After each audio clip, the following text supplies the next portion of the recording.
Assalamualaikum warahmatullahi wabarakatuh. Perkenalkan, nama saya Faradila Putri, NPM 2013024048, jurusan Pendidikan Biologi, Fakultas Keguruan dan Ilmu Pendidikan.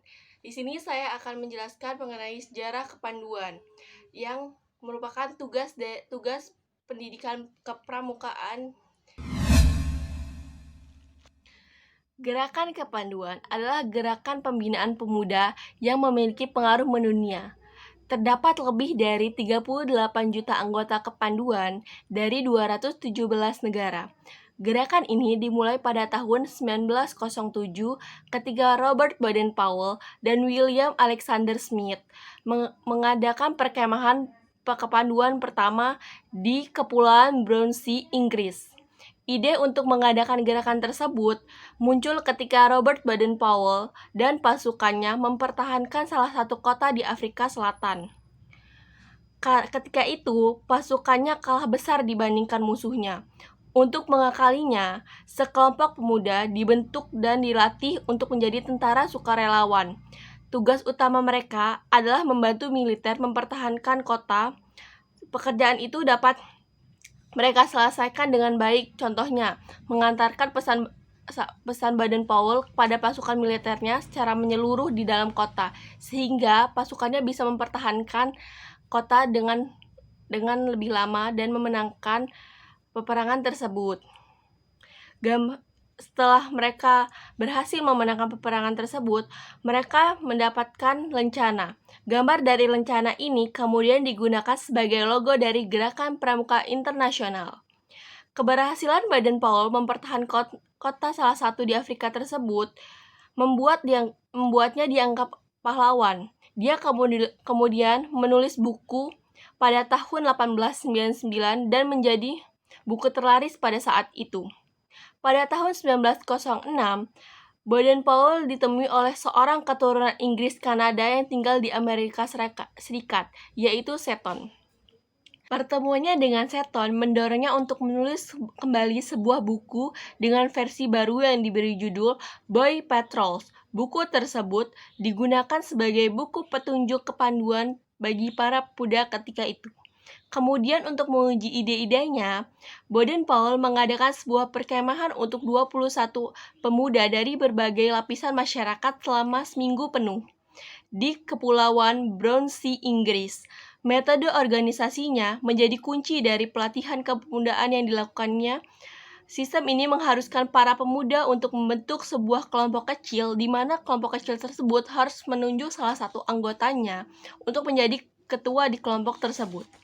Setelah bukunya diterbitkan dan perkemahan yang dilakukannya berjalan dengan sukses, Baden-Powell pergi untuk melakukan sebuah tur yang direncanakan oleh Arthur Person untuk mempromosikan pemikirannya ke seluruh Inggris.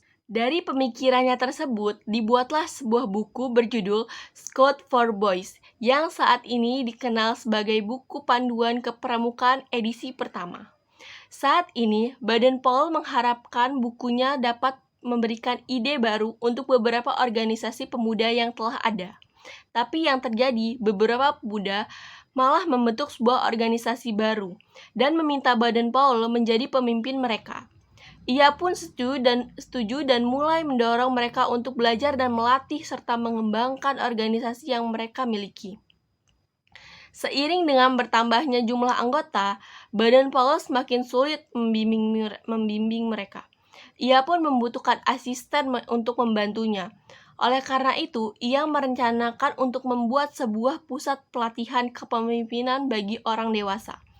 Pada tahun 1919, sebuah taman di dekat London dibeli sebagai lokasi pelatihan tersebut. Ia pun menulis sebuah buku baru, dan beberapa buku lainnya kemudian ia kumpulkan dan disatukan dalam buku yang berjudul Referring to Success for River Scott pada tahun 1922. Sekalipun gerakan kepanduan didirikan Baden-Powell justru terinspirasi oleh Frederick Russell Brunham, orang Amerika yang membantu Inggris di Afrika Selatan.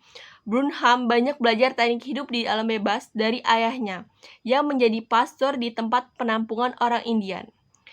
Burnham yang sukses menghadapi beberapa perang pemberontakan Indian. Dari Burnham, Baden-Powell menyusun berbagai keterampilan-keterampilan dasar yang dimilikinya dan diperlukan oleh seorang Boy Scout atau pandu, terinspirasi dari orang Indian. Selanjutnya, di gerakan kepanduan, Burnham diangkat sebagai kepala suku pertama dari gerakan yang didirikan oleh Baden-Powell. Dan pramuka mulai muncul di beberapa negara dan mulai tersebar. Dan mulailah berdiri pramuka-pramuka nasional di berbagai negara. Di Indonesia, Bapak Pramuka Indonesia adalah Sri Sultan Hamengkubuwono IX. Lambang pramukanya yaitu bayangan tunas kelapa yang diciptakan oleh Sunarjo Atmodimuro, yang artinya semua bagian dari tunas kelapa itu bisa digunakan. Terima kasih telah mendengar penjelasan dari sejarah kepanduan pramuka secara singkat. Terima kasih.